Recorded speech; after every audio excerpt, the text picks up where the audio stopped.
Welcome, ladies and gentlemen, to the last political fight. Today we have a special agenda with a Trump and a Clinton voter.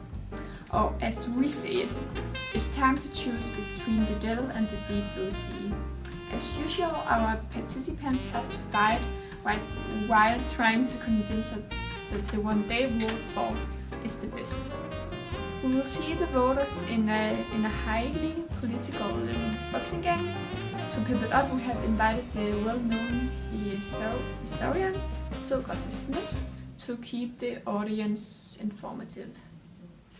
So, the United States of America is a federal republic, and the head of state is the president, and he or she is elected indirectly by the inhabitants in the US every 4th year. So we've had Obama as president the last 8 years, and now it's time to choose whether it's time to have another Democrat as a president or Republican. This year we have more than ever two very different poles fighting against each other. We have on one side Donald Trump, who's a businessman, a Republican, and he wants to make America great again. On the other hand, we have Hillary Clinton, whose husband Bill Clinton was president from 1993 to 2001, and she has been very involved in politics since then. So, what's gonna happen today?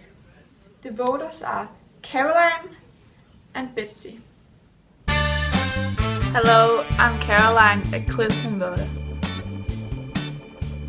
Hello, my name is Betsy, and I'm definitely a Trump voter. Hello, Betsy. What are the pros and cons about Clinton and Trump? Well, first of all, Donald Trump is not Hillary Clinton, and that's actually enough. Although, if you still want arguments, I give them to you. 1. Trump speaks in a way you can actually understand. 2. He is the greatest businessman you can imagine. And 3. He's not afraid of making enemies while making our country great again. And we need a true leader we can rely on, and Trump is. I'm a Clinton voter because, first of all, we can't afford a manifestly unqualified prick in the White House. Why would you even consider that lady? She's crazy. She allows killings on unborn children. Trump does not care about human rights at all.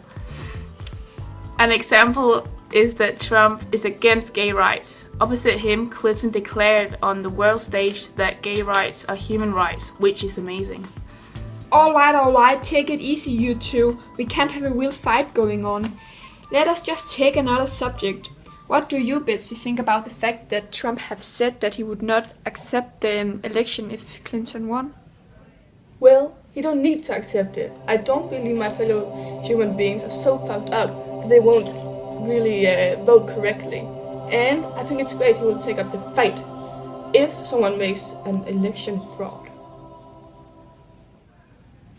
But dear Betsy, the fact that Trump does not accept the outcome of the election if Hillary becomes president stands far away from the American values.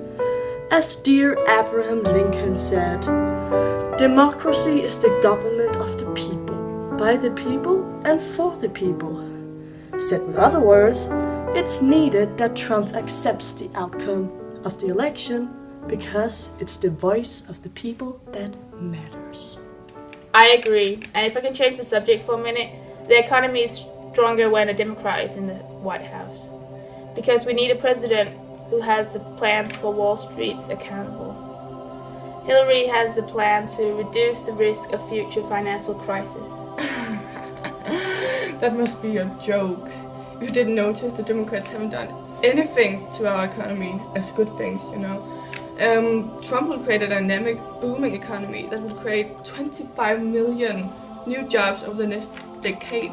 And he will boost the growth rate to 3.5% per year on average. But people, everyone, it's important that we start to think clearly. The president leads the executive branch of the government and is the commander-in-chief of the United States of American Armed Forces. The president is considered as one of the people with most power in the world, leading the world's contemporary superpower.